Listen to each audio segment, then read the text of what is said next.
അതുല്യ golden diamond ഷോറൂമുകളിൽ diamond exhibition. Lucky ഡ്രോയിലൂടെ bumper prize, scooter, washing machine, fridge, TV തുടങ്ങി ഗൃഹോപകരണങ്ങൾ വേറെയും. Athulya golden diamonds, Koppam, Pattambi, Chelakkara. Federation of Indian trade union FITUവിൻ്റെ ആഭിമുഖ്യത്തിൽ മലപ്പുറത്ത് നടത്തിയ മെയ്ദിന റാലിയിലും പൊതുസമ്മേളനത്തിലും നേതാക്കളും പ്രവർത്തകരും ഉൾപ്പെടെ നിരവധി പേരാണ് പങ്കെടുത്തത്. മെയ്ദിന റാലിക്ക് ശേഷം നടന്ന പൊതുസമ്മേളനം വെൽഫെയർ പാർട്ടി മലപ്പുറം ജില്ലാ പ്രസിഡന്റ് KV സഫീർ ഷാ ഉദ്ഘാടനം ചെയ്തു. രാജ്യത്തെ തൊഴിലാളികളെ കോർപ്പറേറ്റുകളുടെ അടിമകളാക്കാനുള്ള ഗൂഢാലോചന ചെറുത്തു തോൽപ്പിക്കണമെന്ന് അദ്ദേഹം ഓർമ്മപ്പെടുത്തി. രാജാവിന്റെ അടിമകളാണ് ഇവിടുത്തെ സാധാരണ മനുഷ്യർ എന്ന സങ്കല്പമുണ്ട്.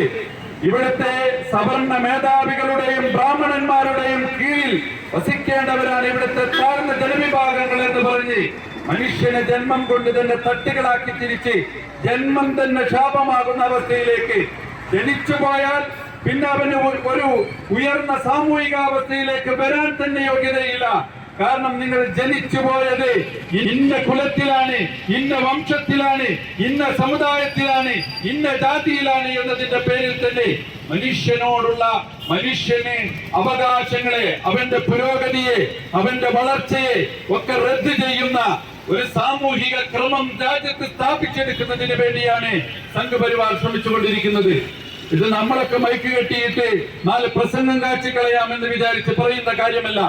സംഘപരിവാറിന്റെ വിചാരധാരയിൽ അധിഷ്ഠിതമായിട്ട് രാജ്യം ഭരിക്കുന്ന BJPയുടെയും RSSന്റെയും ശക്തികൾ തന്നെ നിരവധി തവണ പറഞ്ഞുകൊണ്ടിരിക്കുന്ന, നടപ്പിലാക്കിക്കൊണ്ടിരിക്കുന്ന സംഗതിയാണത്. FITU മലപ്പുറം ജില്ലാ പ്രസിഡന്റ് ഖാദർ അങ്ങാടിപ്പുറം സമ്മേളനത്തിൽ അധ്യക്ഷത വഹിച്ചു.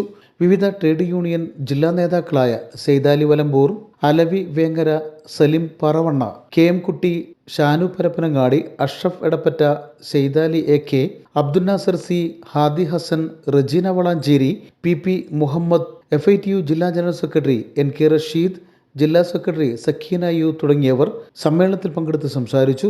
നേരത്തെ നടന്ന മെയ്ദിന റാലിക്ക് ഫസൽ തിരൂർക്കാട്, ഇർഫാൻ അബ്ദുറഹ്മാൻ കുളത്തൂർ, സമീറ വടക്കാങ്ങര, ജമാൽ കൂട്ടിൽ, നാസർ താനൂർ, ഷീബ വടക്കാങ്ങര തുടങ്ങിയവർ നേതൃത്വം നൽകി. News bureau, Malappuram.